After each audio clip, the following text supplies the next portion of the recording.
মেঘ বালিকার জন্য রূপকথা। জয় গোস্বামী। আমি যখন ছোট্ট ছিলাম খেলতে যেতাম মেঘের দলে। একদিন এক মেঘ বালিকা প্রশ্ন করল কৌতূহলে, এই ছেলেটা নাম কি রে তোর? আমি বললাম ফুসমন্ত। মেঘ বালিকা রেগেই আগুন, মিথ্যে কথা, নাম কি এমন হয় কখনো? আমি বললাম নিশ্চয় হয়, আগে আমার গল্প শোনো। সে বলল শুনবো না, যা। সেই তো রানী, সেই তো রাজা, সে তো একই ঢাল তরোয়াল, সে তো একই রাজার কুমার পক্ষীরাজের। শুনবো না আর, ওসব বাজে। আমি বললাম তোমার জন্য নতুন করে লিখবো তবে। সে বলল সত্যি লিখবি?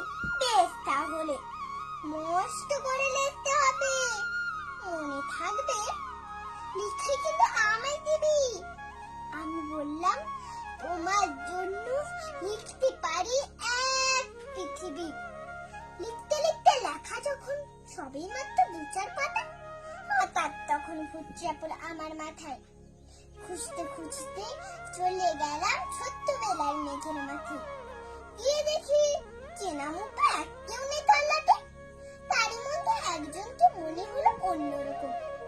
এগিয়ে গিয়ে বলি তাকে, তুমি কি সে মেঘ বালিকা? তুমি কি সে? মনে তো নেই, আমার সব মনে তো নেই। আচ্ছা, তুমি আমায় লেখার কথা বলেছিলে না? সঙ্গে আছে